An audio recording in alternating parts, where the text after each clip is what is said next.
जो केंद्र सरकार ने लाने का काम किया है, जिसको काला कानून के नाम से जाना जा रहा है, जिस कानून की वजह से लाखों करोड़ों किसान आज सड़कों पर उतरे हैं, आंदोलन कर रहे हैं। इसको देखते हुए हमारी पार्टी ने इस काले कानून के विरोध में स्वर्गीय चरण सिंह जी के जयंती के अवसर पर सभी जिला मुख्यालयों का आज कार्यक्रम है। आज मुख्यालय पार्टी दफ्तर में भी, पटना में भी हम लोगों ने माल्यार्पण किया है। और आप सब लोग जानते हैं कि 5 तारीख को हम लोगों ने बापू के सामने जो है संकल्प लिया कि हम लोग किसानों के इस संघर्ष में, इस आंदोलन में उनके साथ खड़े हैं और आगे भी रहेंगे, मजबूती के साथ रहेंगे।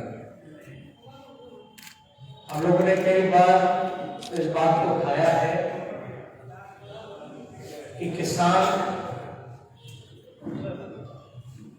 का जो सवाल है एमएसपी को लेकर के, न्यूनतम समर्थन मूल्य को लेकर के, जहां केंद्र सरकार ने इस बिल में कोई चर्चा नहीं की है। और आप ये कह सकते हैं कि एक एग्रीकल्चर ऐसा जो सेक्टर था जहां किसान अपने मेहनत से देश को अन्न देने का काम करता था, जो अन्नदाता कहलाता है, ये पूरी तरीके से इसको एग्रीकल्चर सेक्टर को प्राइवेटाइज किया जा रहा है। पहले भी हम लोगों ने देखा कि केंद्र सरकार के जितने फैसले रहे हैं, जितने आपके चाहे जीएसटी हो, नोटबंदी हो, एक्चुअल पोजीशन या धरती पे उसका स्थिति क्या निकला, ये आप लोगों से छुपा रहे हैं। हम लोग लगातार इस कानून को लेकर के चर्चा करते रहे हैं और कई प्रेस वार्ता में भी आप लोगों के सामने क्या क्या कमियां हैं बिंदुवार आप लोगों को बताने का काम किया है। जहां तक बिहार की अगर बात करें तो एपीएमसी जो बाजार समिति मंडी 2006 में नीतीश कुमार जी ने बंद कराने का काम किया। हम पूछना चाहते हैं कि देश में अगर किसानों का पर परिवार सबसे कम आय अगर है तो बिहार में क्यों? कारण क्या है, वजह क्या है? पर परिवार यानी आप समझ सकते हैं कि बिहार सबसे निचले पैदान पर है, जहां किसान परिवार का आय जो है लगभग 3500 रुपए। बगल का अगर झारखंड अगर आप देखें तो वो बिहार से ज्यादा है। क्या ये सच नहीं है कि जो आज पंजाब में, हरियाणा में जो मजदूरी कर रहे हैं वो बिहार के किसान? क्या ये सच नहीं है कि बिहार के किसान जो है मजदूर बन गए? आखिर इसका कारण क्या है? आज हम लोग अगर बिहार की बात करें तो किसान जो है मजदूर बन गया। और अगर हम सब लोग अगर इस किसान बिल का विरोध नहीं करेंगे, सड़कों पे नहीं आएंगे, आंदोलन नहीं करेंगे, तो आप समझ जाइए कि बिहार का जो किसान मजदूर बन गया कुछ दिन बाद जो है वो भिखारी बन जाएगा। ये सच्चाई है, ये किसी से छुपा नहीं है।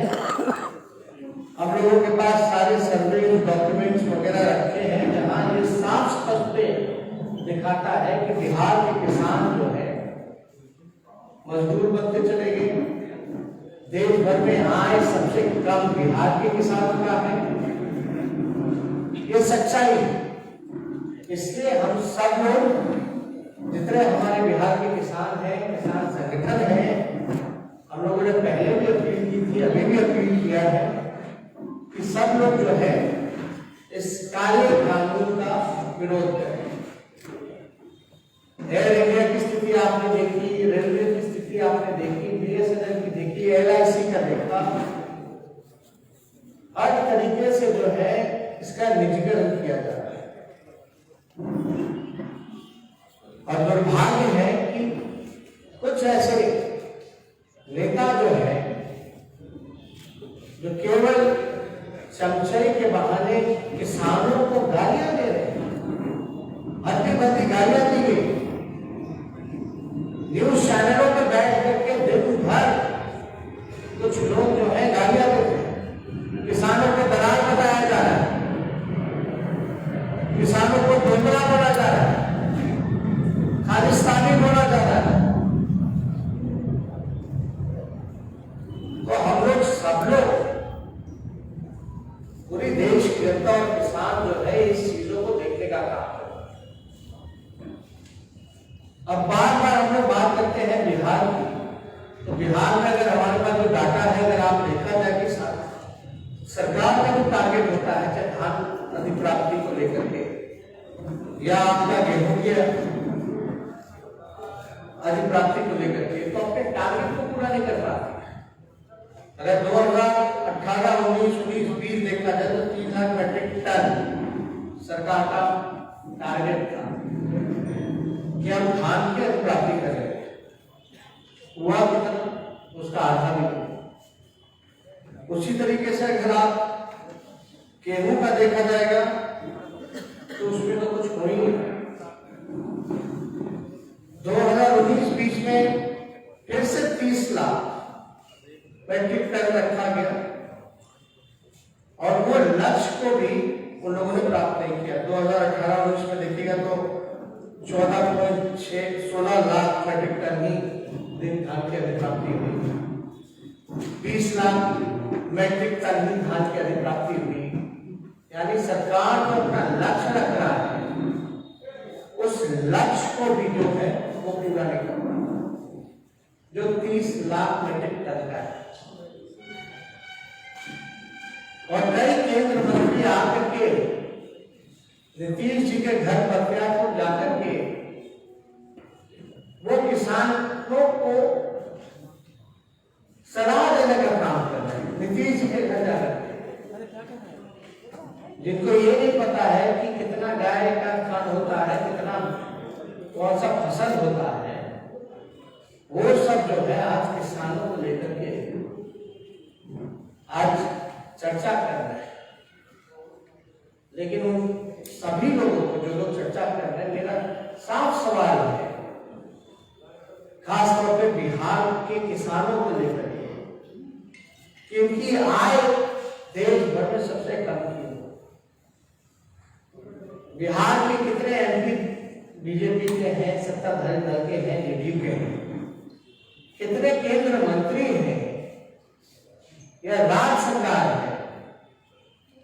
हम लोग लगातार इसलिए कहते रहे हैं कि नीतीश कुमार जी ने पूरी तरीके से बिहार को बर्बाद कर दिया, किसानों को मजदूर बना दिया। और नीतीश कुमार जी ने सिर्फ किसानों को ही बर्बाद नहीं किया, नौजवानों को बर्बाद किया। व्यवसायियों के साथ क्या हो रहा है बिहार में, यह किसी से छुपा नहीं है। शिक्षकों के साथ क्या हो रहा है बिहार में, यह किसी से छुपा नहीं है। बेरोजगारी की भी वैसी समस्या है। कोई कारखाना बिहार में, इंडस्ट्री कुछ नहीं लगा। और जो बिहार सबसे ज्यादा निर्भर अगर कृषि में करता है, लगभग 70% बिहार जो डिपेंडेंट है वो कृषि पे है। और वहां अगर आप APMC को खत्म कर देते हैं, मंडी व्यवस्था को खत्म कर देते हैं, बाजार समिति को खत्म कर देते हैं, तो किसान गरीब होता चला जा रहा है, मजदूर होता चला जा रहा है। अब अब कुछ दिन बाद ये डबल इंजन की सरकार जो है किसानों को भिखारी बनाने का काम करेगी। ये अन्नदाता है, इनके लिए हम सब लोगों को खड़े होना चाहिए।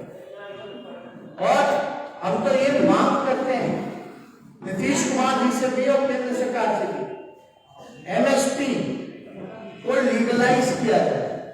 न्यूनतम समर्थन मूल्य जो है उसको लीगलाइज करना चाहिए। ये हम सब लोग, हमारी पार्टी की तरफ से सभी लोगों की मांग है कि एमएसपी न्यूनतम समर्थन मूल्य जो है फसलों का, उसको लेकर के लीगलाइज करना होगा। यहाँ बिहार में आप सब लोग जान रहे हैं कि बिचौलिया है, किसान को जो सही मूल्य जो मिलना चाहिए था वो नहीं मिल रहा। एक केंद्र सरकार ने एक टारगेट दिया था कि किसानों का जो है आय दोगुना 2022 तक वो करेंगे। क्या एमएसपी खत्म करके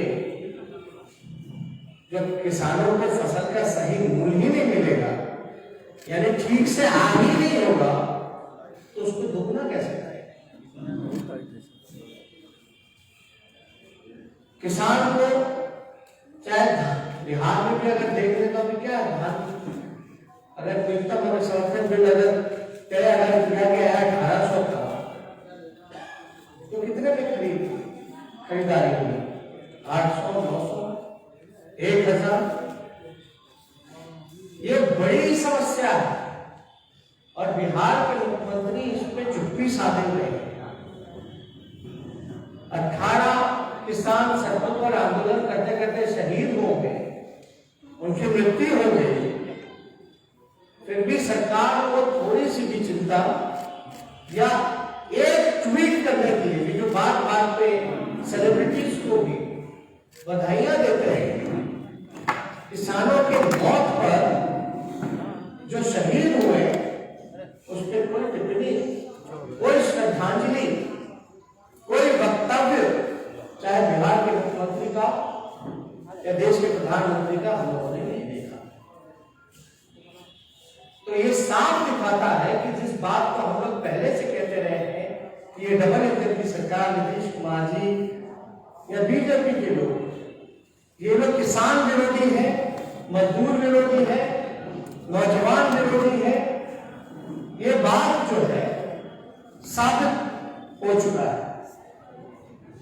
इसमें किसी का कहने से कुछ नहीं, लोग तो एक से एक बयान है, बयान देते रहते हैं, उनका काम है बयान देना, लेकिन सच्चाई क्या है, हकीकत क्या है, ये हम सब आप लोगों के सामने उजागर हो गया।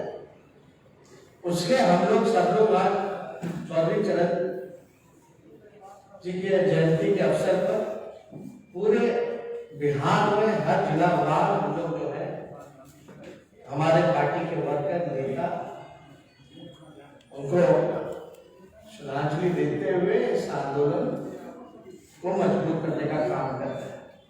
और हम लोग मजबूती के साथ जब तक किसानों का मांग पूरा नहीं होता तब तक हम लोग उस आंदोलन के साथ जुड़े हैं, मजबूती के साथ जुड़े हैं, उनके संघर्षों के साथ हम और हमारी पार्टी मजबूती के साथ खड़ी है। लेकिन सवाल ये पैदा होता है,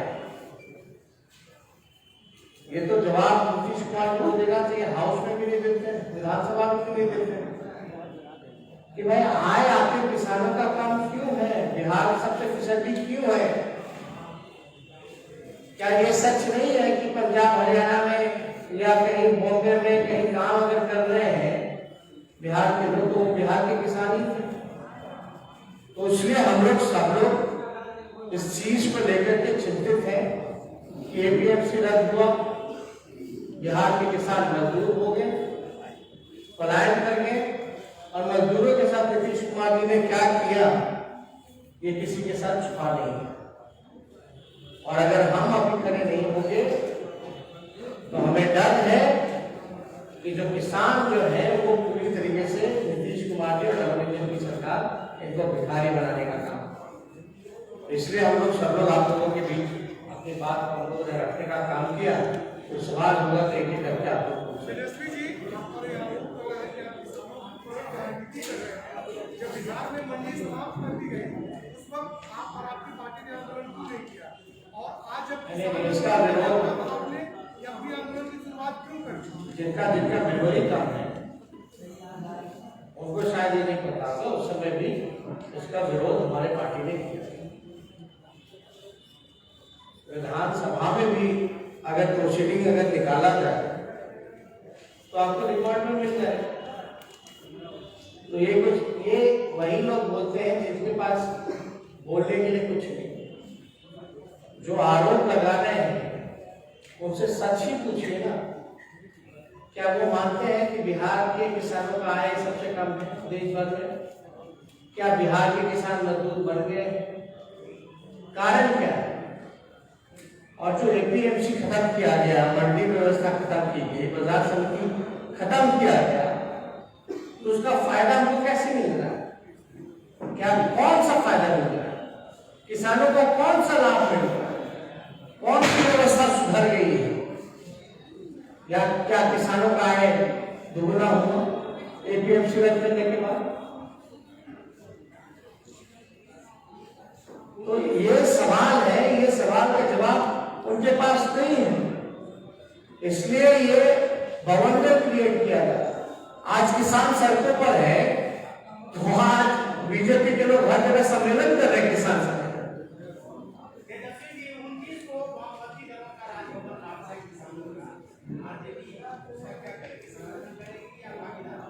नहीं, लोगों का समर्थन तो है, इसमें कहा तो रहा है।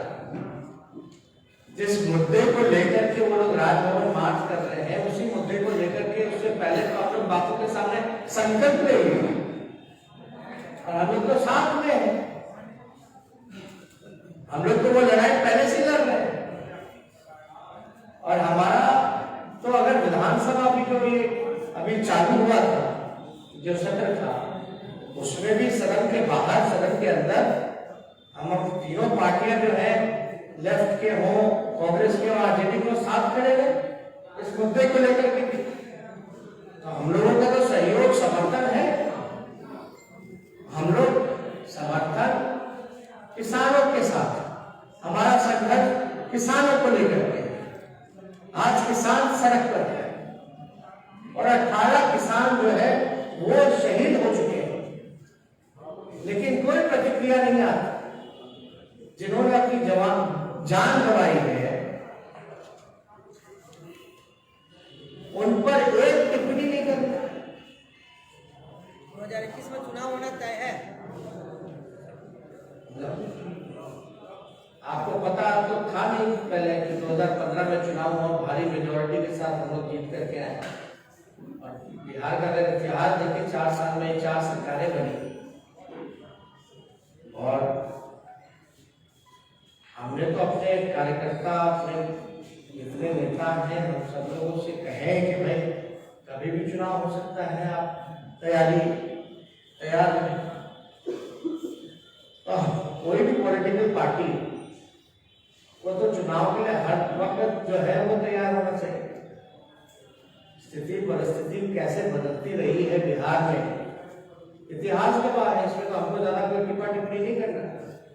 पश्चिम बंगाल चुनाव में आप लोग रहेंगे? पश्चिम बंगाल चुनाव में क्या राजद पार्टिसिपेट करेगी? नहीं, पश्चिम बंगाल चुनाव को लेकर के अभी हमारी कोई पार्टी में नेताओं से भी चर्चा नहीं हुई। इस पे सब लोगों से बात की जाएगी और अंतिम फैसला जो राष्ट्र अध्यक्ष जी का होगा, जैसा उनका डायरेक्शन होगा उसी हिसाब से हमारी पार्टी में तैयारी करेगी।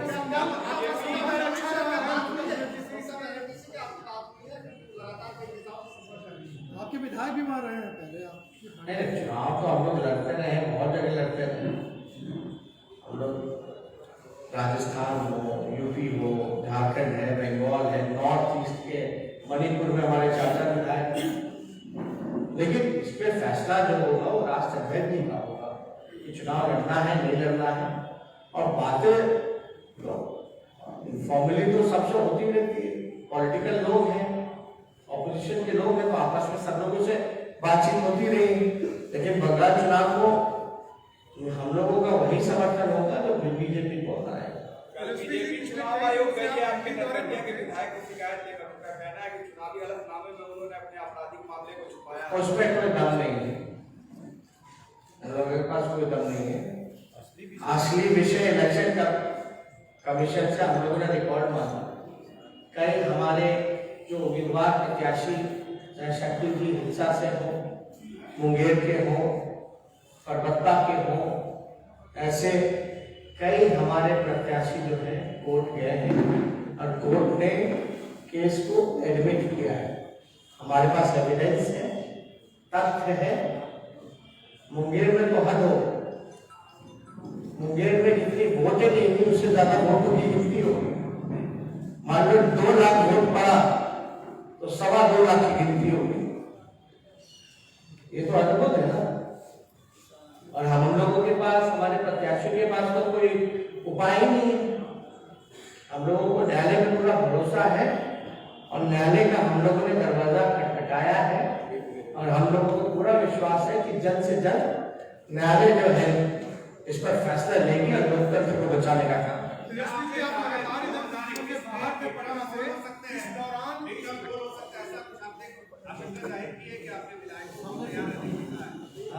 अपने विधायकों को तैयार रहने के लिए कहा है कि विश्व गोल हो सकता है। नहीं, विधायक ही नहीं, सभी लोग पार्टी के जितने पदाधिकारी हैं, कार्यकर्ता हैं, सभी लोगों को हमने बताया कि आप तैयार रहिए। कब क्या हो जाए किसी को पता तो है नहीं, जो इतिहास रहा है। और हमने पहले भी बताया कि भाई सरकार बनी हमारे लोगों की 2015 में, चोर दरवाजे से बीजेपी आ गई सरकार में। आप अभी तेजस्वी जी दिल्ली में इसके बारे में लेकर के भी कई तरीके के सवाल उठाए जा रहे थे। आप विरोधी है वो सवाल पूछे थे कि कहाँ गायब हो गए थे। आपको एक बात समझना पड़ेगा। सबसे पहले अगर किसी नेता का अगर मुकदमा हुआ है इस आंदोलन को लेकर के, तो राष्ट्रीय जनता दल के नेताओं पर हुआ, मुझ पर हुआ। क्यों रोका गया? जो लोग आरोप लगा रहे हैं उनसे तो हम ये पूछना चाहते हैं क्यों रोका? तो इसमें इन लोगों के पास कोई मुद्दा नहीं। अब सरकार में आए हैं, भले ही चोर दरवाजे से आए हो, लेकिन नौकरियां तेजस्वी देंगे कि बिहार सरकार के मुख्यमंत्री देंगे? तो उसलिए इस चीजों को लेकर के ज्यादा टिप्पा टिप्पणी नहीं करना है। हम लोग बिहार के जनता के साथ हर एक मुद्दे पर मजबूती के साथ खड़े हैं। विधानसभा में भी हम लोगों ने इतनी मजबूती के साथ सवाल पूछा जिसका जवाब नहीं मिल पाता। 20 लाख रोजगार देने का बीजेपी ने घोषणा किया था, क्या उसको लेकर आप लोग सड़क पर उतरेंगे? 80 लाख दे दिया है वहाँ बंगाल में, तो वादा है ना। अमित शाह जी ने एक इंटरव्यू में बताया कि जो जुमला, वो लोग जुमलेबाजी करते हैं, हम लोग वो प्रण किया कि हम आएंगे, हमने समय बताया था कब 10 लाख, वो भी सरकारी नौकरी दे। बीजेपी बोल रही है कि जिस तरह से एनआरसी को लेकर उसी तरीके से अभी भी किया जा रहा है। अरे क्या बोलेंगे इन लोगों के पास कुछ बोलने के लिए है? ये सब कोई मुद्दा नहीं है। और कोई साफ तौर से आप पूछे कि बिहार के किसानों का आय सबसे कम क्यों है, बिहार के किसान मजदूर क्यों बन रहे? और ये एक सवाल है, जीतन राम मांझी ने समर्थन किया है आपका कि चुनाव होंगे, लेकिन उन्होंने कहा है कि राजद के विधायक हमारे पास आ लेंगे। ये हम लोगों ने पार्टी की तरफ से पैम्फलेट छपाई गई है। किसानों की लड़ाई हमारी लड़ाई है, भारत की लड़ाई है। इसको लेकर के ये गांव-गांव तक हम लोग जो है हमारे पार्टी के वर्कर सब लोग जो है पहुंचाने का काम कर रहे हैं।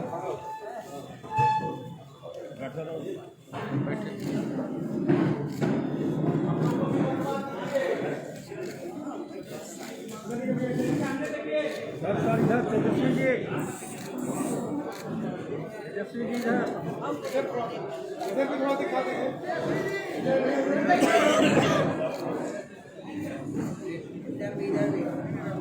इधर भी